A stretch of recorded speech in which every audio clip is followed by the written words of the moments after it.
बिखरा हुआ है, मुख्तलिफ जगहों पर मुख्तलिफ सूरत हाल है। हॉक्स बे की अगर हम बात करें तो वहां पर हिफाजती बंद पानी ने तोड़े और कई हट्स और रेस्टोरेंट्स भी ज़ेरे आब आए और इंतजामिया ने दफ़ा 144 के तहत जो रास्ता था साहिल जाने का वो तो बंद किया हुआ है। तो मजीद इससे मुतालिक हमें आगाह कर रहे हैं अफजल खान। देखिए, बहरे अरब में समुद्री तूफान बिपरजॉय के असरात कराची की समुद्री हुदूद में भी देखे जा सकते हैं। आप मेरे अकब में देख सकते हैं कि जो समंदर है उसमें मुसलसल पानी की सतह बुलंद हो रही है। यही वजह है कि जो साहिल पर हिफाजती दीवारें बनाई गई थी उन दीवारों को ये जो पानी है, पानी की लहरें हैं, मुसलसल तोड़ते हुए दूर निकल गई हैं और इस वक्त साहिल के बाहर का जो इलाका है, जो एरिया है, वो ज़ेरे आब आ गया है। यहाँ पर रेस्टोरेंट्स कायम थे, वो इलाके ज़ेरे आब आ गए हैं। सड़कों पर भी जो समंदर का पानी है वो पहुंच चुका है और सड़कें ज़ेरे आब आ गई हैं। दफ़ा 144 के तहत यहाँ पर इंतजामात किए गए हैं। शहरियों को किसी भी किस्म की पिकनिक मनाने या समंदर में नहाने या कोई और तफरी करने की यहाँ पर इजाज़त नहीं है। जो सड़कें जो इस साहिल की तरफ आ रही हैं उन्हें कंटेनर लगाकर बंद कर दिया गया है। वहाँ पर पुलिस की नफरी तैनात है ताकि किसी भी किस्म का नाखुशगवार वाकया रोनुमा ना हो। कई हट्स ऐसे हैं जिनकी हिफाजती दीवारें टूट गई हैं, जिसके नतीजे में हट्स के अंदर पानी दाखिल हो गया है। तो मजमूई तौर पर ये सूरत हाल है और मुसलसल जो पानी की सतह है वो बुलंद होती चली जा रही है और इसी को पेश नज़र रखते हुए इंतजामिया ने भी अपनी हिकमत अमली तैयार कर ली है। जी अच्छा, कराची वालों का थोड़ा सा मसला ये है अशफाक कि उनको जब कहा जाता है ना कि आपने सीव्यू नहीं जाना, वहाँ दफ़ा 144 का नफाज है, खतरनाक है सूरत हाल, वो वहाँ पहुँच जाते हैं जी। हर रुकावट, हर मुश्किल अबूर करके चले जाते हैं। और जब हमसे कहा जाए आपने पहुंचना है किसी भी जगह पे या सी व्यू पे कहीं पहुंचना है, नहीं आएंगे, बिल्कुल नहीं आएंगे। बिल्कुल बात यह है कि उनको कहेंगे वहां पर उनको बता दिया जाए कराची के अवाम को कि वहां पर भाई ब्लड डोनेट करने के लिए कैंप लगाया हुआ है। सिंध हुकूमत अभी ये कर देती ना, सारे लोग गायब। अच्छा, उसकी रीजन ये कहेंगे हुकूमत ने हमारा इतना खून चूस लिया, हम क्यों खून दे? भाई ये वो वाला खून नहीं है, वो मिसाल महावरतन कहा जाता है जी। तो जरा कुछ जिम्मेदारी का मुजाहरा करें भाई। अच्छा जी, समंदर वैसे जाहिर है कि बहुत से लोगों का रोजगार का बायस भी बनता है। जाहिर है माहीगीर हैं, मछेरे हैं, ये जाते हैं समंदर में, वहाँ से मछलियाँ जब पकड़ी जाती हैं मुख्तलिफ तरह तरह की, तो उससे वो अपना रोजगार कमाते हैं और कभी कभार जैकपॉट भी लग जाते हैं। लेकिन अभी माहीगीरी पर पाबंदी है तो उसकी वजह से मुआशी मुश्किलात का शिकार होने लगे हैं और उन्होंने इमदाद की अपील भी कर दी है हुकूमत से।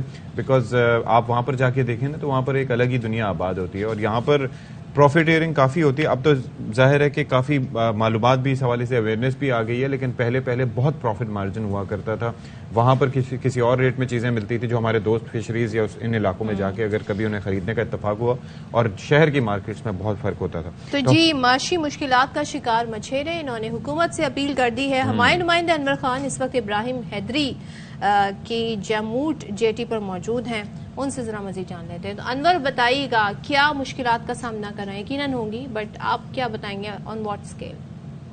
जी देखिए, समुद्री तूफान बिपरजॉय के असरात सबसे ज़्यादा जो पड़े हैं उससे मुतासर हुए हैं माहीगीर, और माहीगीर इस वक्त आर्जी तौर पर बेरोजगारी का शिकार हैं। फिशर फोक फोरम के जो चेयरमैन हैं उनके मुताबिक सनत से वाबस्ता माहीगीर हैं और इससे मुतालिक जो दीगर अफराद हैं वो कमोबेश सालाना 24 अरब रुपए का टैक्स अदा करते हैं। ताहम उसके बावजूद जो माहीगीर हैं उनको लेबर एक्ट के तहत बुनियादी सहूलतें नहीं दी जाती। तो इस वक्त इब्राहिम हैदरी की बात करें, मुबारक विलेज की बात करें, चश्मा गोट की बात करें, तमाम की तमाम साहिली पट्टियों के हज़ारों की तादाद के अंदर माहीगीर इस वक्त इंतहाई माली मुश्किलात का शिकार हैं। सिंध हुकूमत की जानिब से यहाँ पर रिलीफ कैंप और मेडिकल कैंप लगाने के वादे किए गए थे, ताहम इस पूरी तवील तरीन पट्टी के ऊपर जो कराची की साहिली पट्टी है, हमें कहीं भी रिलीफ कैंप या मेडिकल कैंप नज़र नहीं आया।